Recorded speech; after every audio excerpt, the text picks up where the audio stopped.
बिस्मिल्लाहिर्रहमानिर्रहीम। हज़रत नबी पाक सल्लल्लाहु अलैहि वसल्लम के मुक़द्दस सहाबी हज़रत हस्सान रज़ियल्लाहु ताला अन्हु वो शख्सियत हैं जो नबी की बारगाह में हाजिर होकर अल्लाह रसूल की बारगाह में नात शरीफ पढ़ते थे। मयार नबी पाक सल्लल्लाहु अलैहि वसल्लम की बारगाह में ये था, हज़रत हस्सान तशरीफ़ लाते, सरकार दो आलम सल्लल्लाहु अलैहि वसल्लम अपने मिंबर पर अपनी चादर मुबारक को बिछाते, हज़रत हस्सान को उस पर बैठाते और फरमाते, हस्सान अब अल्लाह और रसूल की तारीफ़ कीजिए। ये अशार नाते पाक पढ़ते, खुदा की हम्द करते। और नबी पाक जो सारे आलम के अम्बिया किराम के नबी हैं, नबी आज़म हैं, आप नीचे मसनद मस्जिद की मुक़द्दस चटाई पर बैठते, हज़रत हस्सान को ऊपर बैठाते। मगर आज का आलम बड़ा अजीब होता चला जा रहा है। अब स्टेज के ऊपर मौलाना जब ही बैठेंगे जब कुर्सी स्टेज पर रख दी जाती है। इनसे बड़े बड़े उलमा नीचे, इनसे बड़े बड़े साहिब तक़वा इमाम हुफ़्फ़ाज़ व क़ुर्रा नीचे होते हैं, मगर ये कुर्सी पर ही बैठते हैं। क्यों?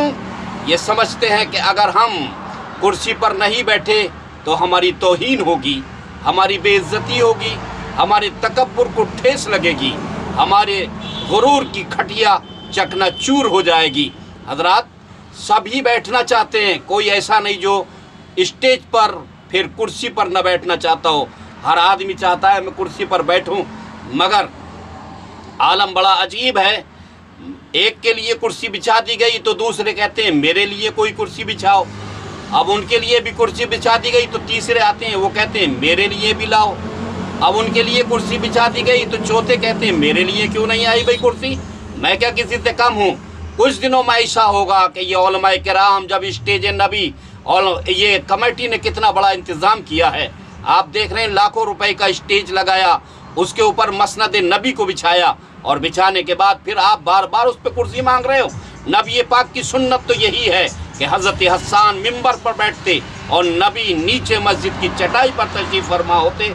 हज़रात, कुछ दिनों के बाद ऐसा मालूम होता है कि ऐसा हो जाएगा कि सारे मौलाना जब कुर्सियों पर ही बैठेंगे तो कुर्सी ख़त्म करनी पड़ेंगी और तख्त के ऊपर तख्त बिछाना पड़ेगा। लीजिए तख्त पे तख्त बिछ गया, इस पर बैठिए, मगर फिर वो भी फेल कर देंगे, फिर उसके ऊपर तख्त बिछाना पड़ेगा, फिर उसे भी फेल करेंगे, फिर उसके ऊपर तख्त बिछाना पड़ेगा। हज़रात, इसी तरह से ऊंचाई पे पहुंचते चले जाएंगे। मगर मैं कहना चाहूँगा अपने इन उलमाए किराम से, इन बुज़ुर्गों से, याद रखो कुर्सी पर यकीनन बैठाओ, मगर सब नहीं। आजकल की पोजीशन तो ये है कि हर धनिया मुनिया बराबर सा हो रहा है। मैं कहना चाहूँगा सैकड़ों में कोई एक शख्सियत होती है जिसका तकवा, जिसका नसब ऐसा होता है जिसे हम मसनद रिसालत पर कोई कुर्सी ला करके बैठाएं। हर आदमी इस लायक नहीं होता।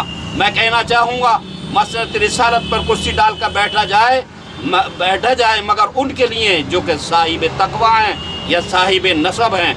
मगर आज का आलम बड़ा बुरा होता चला जा रहा है। हज़रात, मैं कहना चाहूँगा आलिमों, इल्म की कदर और इल्म को आप पहचानो। इल्म के ज़रिए से आदमी की पहचान नहीं होती है, बल्कि आदमी की पहचान अदब से होती है, आजिज़ी से होती है, इंकिसारी से होती है, तक़वे से आलिम की पहचान होती है। लिहाजा इन चक्करों में ना पड़ करके तक़वे को इख्तियार करें।